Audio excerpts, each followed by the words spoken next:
Hey guys, another cool morning. About 4 degrees in the hangar. Keep complaining about the temperature, I know. I signed off the last video saying we're going to paint the fuselage.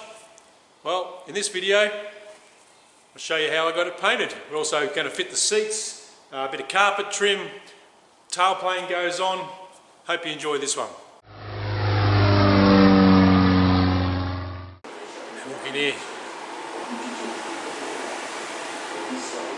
Yes. Alright, just finished the painting the fuselage. One thing I struggled with was how much paint do you need? So the primer sort of gives you a rough idea. You play with your primer. The good thing with the primer is you can stop and mix up a bit more. So I just painted the Cruzer fuselage. If you're familiar with my colour scheme, the reason I sort of did that was so that I've painted the top of the fuselage and the two sides. I've left the bottom. The bottom is still primer. That way I can just mask the sides, and 2 bits of masking tape come all the way underneath and break up the monotony, I guess, of spraying, because you've really got to climb down, get down and dirty and spray upwards. Also change the gun around so it sprays up instead of doing the roof. I've got the pickup at the front for obvious reasons. On your back, you want the pickup in the pot at the back. How much paint? So I just mixed up one of these. I've got 3 different sizes. Best way to get these is eBay or Amazon or something. The paint shops are pretty dear. Get them online. Get about, this many. Spare the paint cups, spoil the job. So I use one of these, which when mixed up is a litre. So I use a litre of white. I actually mixed 1.5 litres because I didn't want to run out. And I put a tack coat and 2 wet coats. So that's the top and both sides. Took a litre of paint. Thinned 30%, so 30% of that burns off, I guess. I hopped out of the tent when I was cleaning the gun. I look at the job and think, oh, it's a tack coat, 2 wet coats. It goes a little bit prickly. What I'm learning, I guess, I think 2-pack's probably pretty hard to paint. I'm no painter. Well, the computer will tell me. I think I'm about 9.7 hours as a painter now. So I'm thinking the 2-pack is pretty hard to sort of, because you're trying to do it all at once, get the gloss finish, no orange peel, all that sort of stuff. Whereas base coat, clear coat, or water-based acrylics, if you paint a door at home in the bathroom with a roller and so, it just all sits down nicely and sort of shrinks. The 2-pack, any little tiny fingerprint or whatever, won't stick to it, and away you go. So anyway, I mixed up 1.5 litres, so I tipped a bit out at the end. When I hopped out, I had that extra bit of paint, say 1/3 of what I left over of what I'd used. I used 2/3 of it. Went in there and I was umming and ahhing. Should I do another coat? Should I do another coat? And I'm not sure. I know my cowl on the floor over here, it's probably a little bit dry. I'm a little bit gun shy because if you remember back when I did the rudder and the fin and all, I had 8 bits in there at the start. I got a lot of orange peel because I went too heavy. Now I've come back, I'm a bit, just dusting it on. What I'm basing it on, I guess, is if you get a rattle can and spray that, that's what I'm sort of chasing now. And then just build it up, build it up. But I hopped out, realised I had a heap of paint left, went back in the tent. Am I happy? I kept saying, one of those flow charts in my head, Am I happy with what I've got? Go in there and I'm looking with a torch, getting all underneath it. It's settling down nice. It sort of goes on a bit prickly, if that makes sense, like dusty. But then that melts out or bleeds off, or whatever it does, flattens out nicely. So the temptation was to put a 3rd coat on. I'm not sure, and I didn't know what to do, so tipped the paint out. Went with what I've done. Possibly could have put a 3rd coat on, but you sort of not rushed for time, but I'm sort of considering, I'm happy I've got a good solid B+ at the moment with what I've sprayed on there, so I'm happy with that. Do I crank open the gun a bit more and put another wet coat on? Because I'm actually adjusting my gun in sort of 1/8 of an inch, 1/8 of a turn increments from sort of dusty to wet almost. It reminds me very much of a needle valve on a model aeroplane that's hanging up behind me here. So put the paint on, And I stood there and thought, do I go again? And the last thing I want is, like a little tiny run off 4 or 5 rivets, or every rivet along the fuselage if it started to melt if I was a bit too ambitious. So, had a good look at it. Am I happy? Yes. Get out, leave it set overnight. Happy with how it's turned out. By the time I add door handles and doors and stickers and do the orange trim, and the seatbelt falls out the door and chips it a few times, we're looking good. So anyway, a litre of paint, and I've done the 3 sides. I don't know if that's good or bad, but that's how much it took at this stage. So probably 1.5 litres to do the entire fuselage, which gives me an indication now to do the wings as well. The primer, it gives you a rough guide, probably 2 litres on the wings, but I'm mixing that at 50%. So probably only a litre going on the wings and the rest is going off to the atmosphere. So anyway, that's how much paint I used. Alright, laid the masking on. I've used this clear plastic sheet. Don't really like it because you can't sort of see where it goes, and if you tear it, as soon as the tape, I have bits of tape like here, because if you try and get that off you rip a hole in it, but you can't see the hole in the plastic. Anyway, that's that rag on a roll, or whatever you call it, masking on a roll. When I first took it off on the other side here, it's like a thing of Glad wrap or cling wrap. It sort of serrated the plastic, so I've just chickened out and put brown paper, good old fashioned brown paper on this side, but we're ready to spray, whack some trim on. Okay, cold frosty morning, got the huff coming out, a bit cold in the tent, 2 jacket day. Have a look at this, magnificent, yes. A lot of masking, pulled off the mask,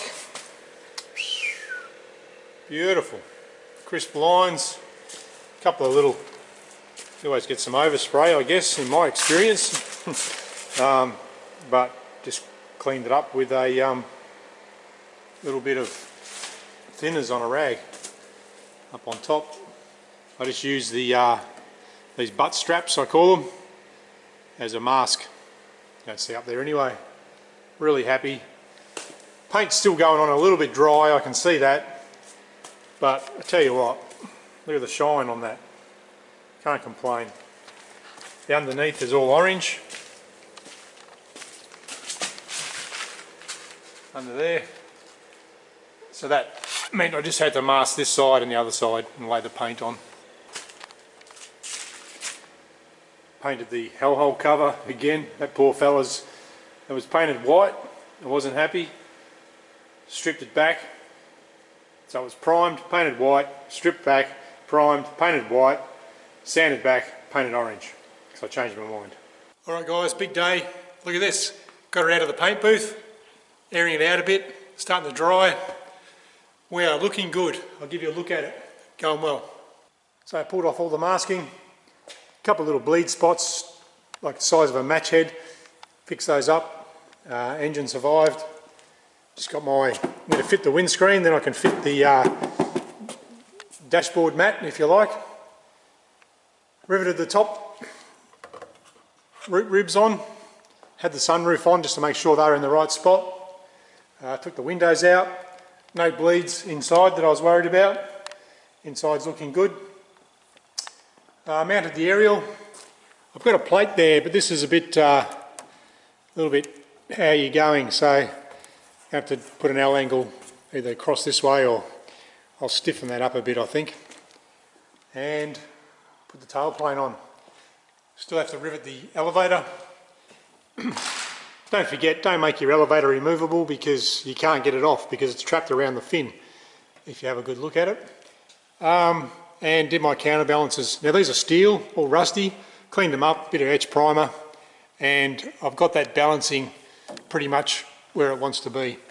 You know, how far do you go with this thing?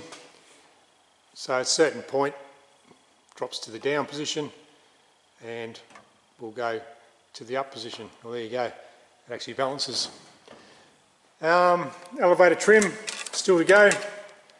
And from here, I just need to torque up these bolts. I'll get a small, I've only got the, They're about A3 bolts, about 24 inch-pounds from memory, so 2 foot-pounds. So I need one of those small torque wrenches, which I'll get off a mate, torque those up, and we are looking good. Tomorrow, windscreen, got to offer the cowl up and run the orange onto the cowl, put the cowl back in the tent. Tent's holding together well, spraying's not going too bad, and the wings to be sprayed. Looking good. Really get a kick now out of walking into the hangar, turn the lights on, and my baby's got a bit of personality, so got 1.5 aeroplanes in here now. Right, so not forgetting the paint. I've still got the back wall out of the tent. Pretty windy today, as you can probably hear.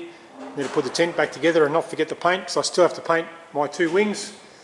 But today, put the cowl on so I can do my trim line for the orange. That's got to come off in the spray booth. We'll lay some orange on that. I talk fairly flippant now, like, oh yeah, should be right, just whack some orange paint on there. Going to do the satin black bonnet, if you like, on top there. See how we go with that. Lay down the carpet. I've had the windscreen on today. Dashboard carpet is on, ready to go. The rough edge will hide under the rubber seal that's under my windscreen here. So I also tapped my cage out, 6/32 I used. Got some stainless screws up and over the top. That took a while, just slow and steady, wins the race, but these screws, beautiful. I was worried there wasn't enough wall thickness, if you like, but you get at least 1 thread or something in the wall thickness, and they're nice. I need some sort of locking medium or lock washer on there, and probably blow through there and get the swarf out. The root rib door sill all riveted on. We are looking good. Needs a bit of a vacuum out. What else do we do? I got my aerial on top. Not happy at the moment. I just need to take out a bit of flex. It's got a little bit of flex in the skin. I'm not sure if you see it on the video, which will, ultimately lead to other issues. So might run an L angle or 2, one each side, or one straight across. Haven't worked that out yet. Just to stiffen that up, but that's on. Elevator is on, bolted on, torqued up. Counterweights, I use every one in the kit bar one of the big ones. You can see on the side there, well, you might be able to see, the little ones are about 100 grams, the big ones are 180 grams. So about, well, or 200 grams, it's 100 grams difference. The way I did the elevator balance was, you see it sits full down at the moment, neutral's slightly nose heavy, so it teeter-totters, let's use the technical term.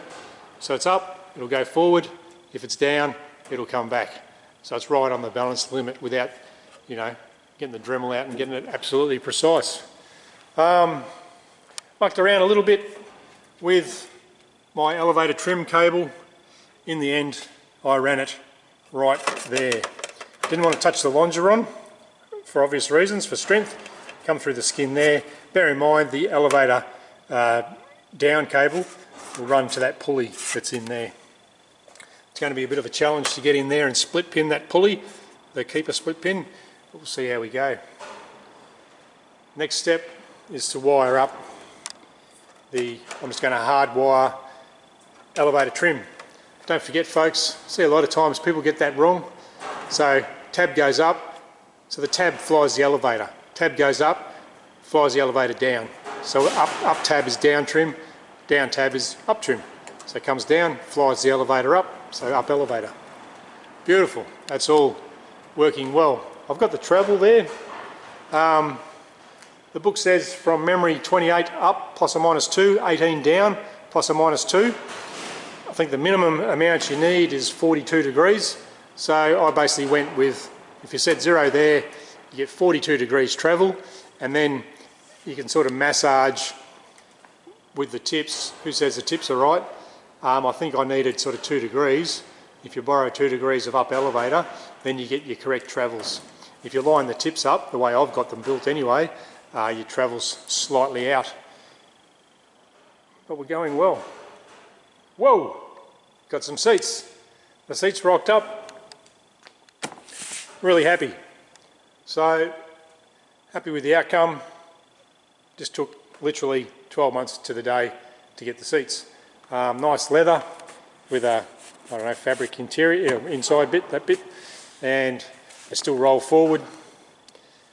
The back is like the soft portion of Velcro, so I can Velcro some bags or backpacks or whatever I need to do for all my Playboy magazines or whatever will go back in the back here. Still need a clevis pin or drill a hole, split pin with a washer just to keep the seat back from falling out. The cushions will come out and then they obviously will get bolted in. Might do that tomorrow and can nut that in. That's where we're at the moment. She's got a personality, boys. Going well. Alright, quick update. Australia's playing Italy in the basketball. I think the dream team went down, but anyway. BMX is up next. There you go, for the Olympics. Right, the cowl. Had the cowl on, got that mask line all set up. Going to whack some orange on that today. As far as the fuselage goes, got the horizontal stab on. The plan there is I'm going to run the cables, get the elevator working, then get what I used to call an independent inspection. So get my test pilot just to come down and check the elevator cables, because that's like the obviously pretty serious stuff. And then that gets covered up by the fin, and the dorsal fin sort of gets buried later on. So I'll get that all peachy and then we'll go from there. My seats, have to get those drilled today. Probably line the interior with my carpet, do the interior, poke some holes through, then bolt the seats down once I work out where they're going to go. Got the windscreen here. Now with the windscreen, I'm a big fan of just practicing, I guess. So I've got this 3M 1300 neoprene high performance rubber and gasket adhesive. Now, I don't know if there's a use by date or anything on this, but I did a couple of test pieces. One, it's very runny. Obviously I'll mask up the windscreen, and as you can see, so I had the rubber on there, my test piece of window seal, and it just pulls off. It doesn't stick to the rubber at all. I sanded the rubber and cleaned in there with alcohol. It sort of hasn't stuck. So I'm leaning towards double-sided tape or something now. Be a bit cleaner too. Less chance of, because this stuff is, yeah, they say clean up with MEK, which will just destroy the windscreen. So it's a bit like contact cement, for those familiar with contact cement. So I'm just playing around with that. I also drilled a couple of holes, and I've just got some good old Sikaflex crystal clear. I'm not too worried about the weather, the water ingress, but it hasn't affected the perspex, and I just screwed that down, and that gave me what I'm after is a locking medium for the screws that go in those trim pieces there actually. I glued the Berber lips, the rubber lips, glued those last night onto my Plenum chambers, so they'll get fitted soon to the engine. That's where I'm at the moment. Having the fuselage out like this sort of opened a can of worms, bit of a kid in a lolly shop. Plenty of jobs to do, but I have to be a bit disciplined, I guess, if you like, and keep pushing on with the paint. I'll finish off the cowl today, then get the wings done. It's okay, you know, just priority one is the paint, lay some paint, that's, you know, get that job done, and then go and play on the big girl later on. So what have I learned with the paint? So I'm ready to scuff this back. Got it masked up, 3M fine line tape. When I decide to paint, what I've learned now is new gloves, clean gloves, brand new bit of Scotch-Brite, don't just use the crap that's laying around. I'm going to scuff this back and then try and be sort of surgically clean, I guess. Don't touch it with your sticky hands. I'll scuff this back, don't leave it there because people come walking in and say g'day and for some reason they touch stuff. Scrub it back, wax and grease remover, tack rag, I blow it off with compressed air, tack rag it again, then spray it. guaranteed you'll still get dust and spots in there, but just got to be sort of clean. Alright, on the big jobs, just touching up the edge. You just see a white lip around there, so it's all cosmetic. I know it's there, so just paint that satin black and it'll look nice. I'll show you the plenum chambers finished. There we go, 2 air chambers on, looking snazzy. Might look okay, I just hope they work okay. Keep my baby cool. Going well. Alright, just drilling for the seats. I was going to put nuts on the back because you can, if I have a flap here in the carpet, you can get to the back of all of them just with a nut, but I've planned say anchor nuts, so I've gone with the anchor nuts. A little bit more work now, but in the future it'll be a bit easier. Now my alarm's just gone off, so time to check my cow. Alright, 2 hours after a spray, just come in, just like to get the masking tape off while the paint's relatively soft still. And that's just perfect. So getting the hang of the masking now. Should be able to see the shine on that. Went a bit thicker with the paint. And a bit thicker means a little bit more orange peel, like sort of the standard of a car, European car I guess. But looking fantastic. Just get I'll clean this mess up later. Get the tape off, don't muck with it. I've got dirty hands from working on the aeroplane. Let's get out of here. Alright, mounted the seat as per the plans. Anchor nuts, 6 screws. Now obviously the cushion's got to go in. Carpeted the floor, looking good. I set mine back 95mm from the front. I'm 6 foot tall. One thing I have noticed though, the seat's very sloppy. And the floor flexes. So I don't know if that's normal or... Anyway, I followed the plans. Just the pan flexes. Interesting. Alright, so I ripped up my carpet, well I lifted it up. Extra couple of anchor nuts, I just need to burn the holes. That'll stiffen the seats up. Put the upholstery back in here. Pretty happy with that for a bit of a backyard dude like myself. I just use like a credit card or a plastic scraper and stuff it down in there. Gives you a beautiful edge, double-sided tape. I've got Velcro on the flap at the front, so if I ever need to get under there for whatever reason, you know, if I'm crossing the border and got to hide stuff, go in under there. Foot mats are in. They're dog-earing up a bit. Might do some, I don't know, Velcro, but never had much luck with the Velcro sticking to the paint. Could run a bolt through there, right through the aircraft. Don't drill too many holes in it. The last thing you want is these kicking up, getting in the way. So I just got to work on those. We'll get the seat in and have a sexy interior, almost complete. Alright guys, might leave that one there. Got the fuselage all painted, really happy with that. It's going really well, getting on to some fun jobs. Got the wing in the booth. Next video, hopefully, I'll get the wings painted and then we'll look at putting it all together. Thanks for watching.